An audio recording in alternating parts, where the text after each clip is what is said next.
इतिहास गवाह है, जब जब तर्क की रोशनी कम हुई है तब तब अंधविश्वास के अंधेरे ने समाज को घेरा है। नमस्कार, मैं प्रज्ञा झा और आप देख रहे हैं नेशनल खबर का बेहद ही खास प्रोग्राम। आज हम किसी धर्म की नहीं बल्कि उस पर्सनालिटी कल्ट के बारे में बात करेंगे जहां एक जीता जागता इंसान अपनी अनुयायियों की नजरों में ईश्वर का विकल्प बन जाता है। हम बात कर रहे हैं निर्मल सिंह महाराज उर्फ गुरुजी की। क्या ये वाकई कोई दैवीय शक्ति थे या फिर सामूहिक सम्मोहन का एक मास्टर क्लास चला रहे थे? ये समझने की कोशिश करेंगे आज के इस खास प्रोग्राम में।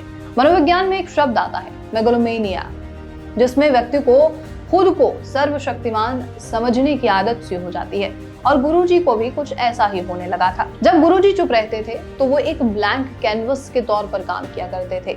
मनोविज्ञान के रूप में से देखा जाए तो भक्त उस चुप्पी में अपनी ही इच्छाओं को प्रोजेक्ट किया करते थे। अगर भक्त को शांति चाहिए तो वो उस मुस्कुराहट में शांति ढूंढ लिया करते थे कैसे भी। अगर उसे डर है तो उसे उस चुप्पी में डांट सुनाई देती थी, कैसे भी सुनाई जरूर दे देती थी।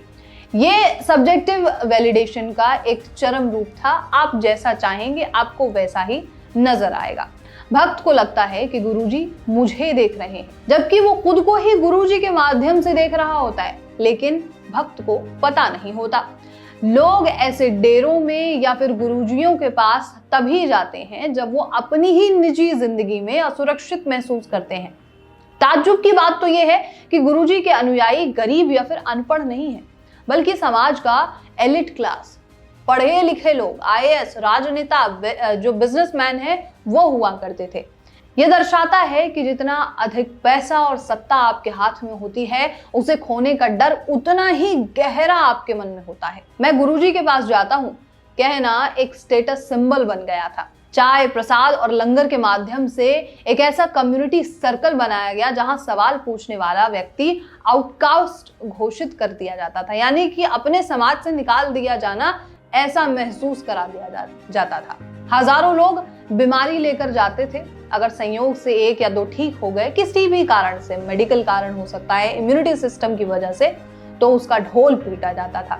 लेकिन जो बाकी के 999 या 98 लोग ठीक नहीं हुए या मर गए, उनकी कहानी कभी सामने नहीं आई है। आज के युग में फोटो से दूध निकलना या फिर हार्टबीट दिखना केवल डिजिटल छेड़छाड़ या फिर भौतिकी के साधारण से नियम जैसे कि सरफेस टेंशन का खेल हो सकता है, लेकिन आस्था इसे साक्ष्य मान लेती है, क्योंकि इंसान का दिमाग तर्क से ज्यादा जादू पर, मैजिक पर भरोसा करना चाहता है, ना कि किसी प्रमाण पर। किसी भी गॉडमैन की प्रामाणिकता की पहली कसौटी उसका अपना ही परिवार होता है। निर्मल सिंह महाराज के मामले में उनके शुरुआती जीवन और परिवार के कुछ सदस्यों के बयान ने इस दिव्य छवि पर सवाल उठाए हैं।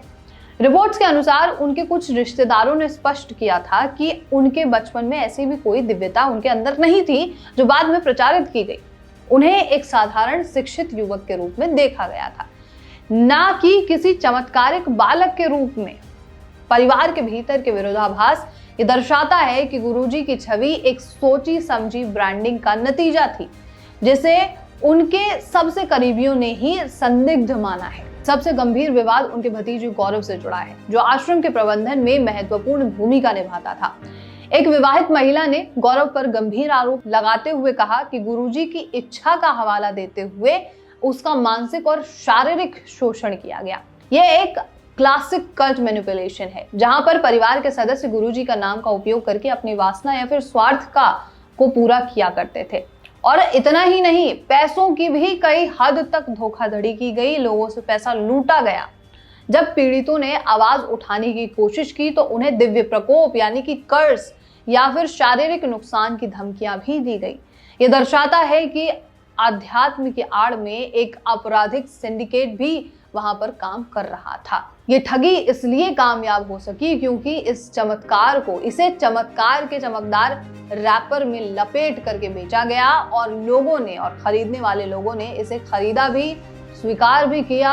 और आज भी आप देख पाते होंगे कि कई गाड़ियों पर गुरुजी का नाम लिखा रहता है, कई घरों में उनकी तस्वीरें रखी होती हैं, कई घरों में सत्संग भी किए जाते हैं उनके नाम पर। और ये लोग हैं कौन? क्या ये अनपढ़ लोग हैं या फिर वो लोग हैं जो गरीब हैं, जिनके पास पैसा नहीं है, कभी नहीं।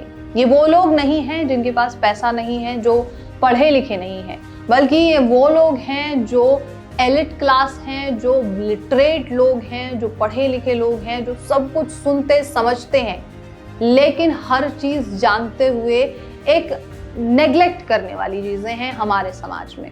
और ये सिर्फ निर्मल बाबा की बात नहीं है, ऐसे हमारे देश में कई बाबा हुए। जैसे ही इलेक्शन आते हैं पैरोल पे बाहर आ जाते हैं, और जैसे ही इलेक्शन खत्म होते हैं वैसे ही अपने जेल में वापस चले जाते हैं।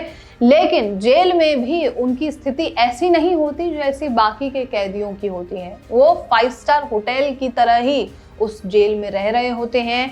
अच्छा गद्दा, अच्छा टीवी, खाना पीना, हर वो चीज, हर वो सुविधा जो उन्हें अपने आश्रम में मिल रही थी, हर वो चीज उन्हें उनके ही सेल में मुहैया कराई जाती है। अब सवाल ये उठता है कि हमारे समाज में आस्था के प्रति जो झुकाव है, क्या वो कभी पढ़ाई के प्रति, क्या वो कभी टेक्नोलॉजी के प्रति आएगा या नहीं आएगा?